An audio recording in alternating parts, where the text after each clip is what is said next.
with tensions growing between the United States and North Korea.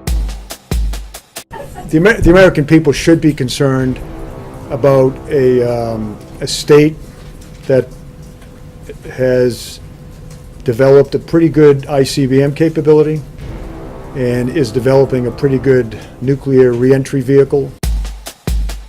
And the U.S. Army is checking areas near the heavily fortified demilitarized zone for possible signs of underground tunnels dug by North Korea. U.S.-based website Defense News says top U.S. military officials who were recently in South Korea showed great interest in enhancing electronic warfare capabilities both in the skies and on the ground.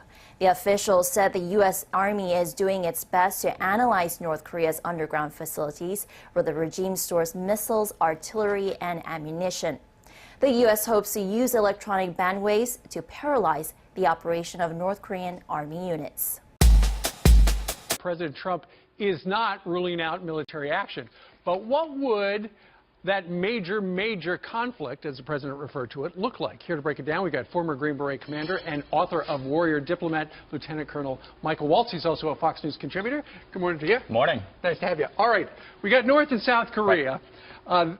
What's stunning in the beginning as we look at this is how close That's right. Seoul is to the DMZ. So you have 26 million people in Seoul, roughly double the size of Manhattan, within artillery range of North Korea, where typically the North Koreans have pushed down over 20 to 30,000 artillery pieces down along this DMZ so it's border. Right around here. That's right, right along there. And a number of them can hit. Can you imagine artillery flying into Manhattan right. and starting to impact a city the size of Seoul? So that's key to the military planning. Because it's only 35 miles away. That's right. All right, so let's take a look.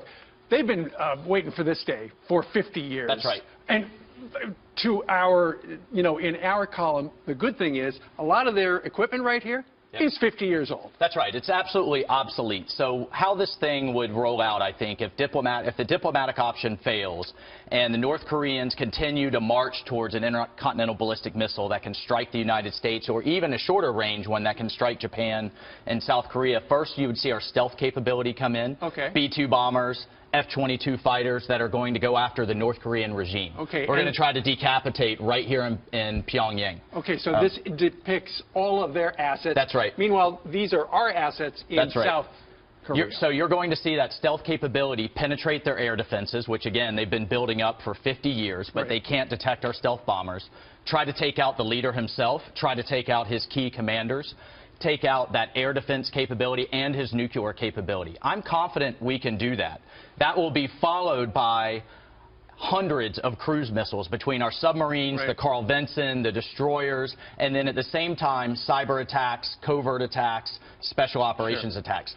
Okay, so that's what we would do. That's what we would do. What about China over here? What are they going to do? Well, before I think the president would like some help from that. That's right. Well, I think before the Chinese respond, then I'm worried about the day after. If we don't get all of their mobile missiles and we don't get the leader himself, you're going to see that artillery start deploying against all of our folks along the border here, which is the majority where our troops are located, over 30,000 U.S. troops, and then start firing on Seoul. So it's got to be quick and it's got to be clean. It's going to be quick, and that's right. That's absolutely right. You could also see we have 40,000 troops down in Japan and the 7th Fleet. You could see missiles starting to hit down at our air bases and our naval bases there.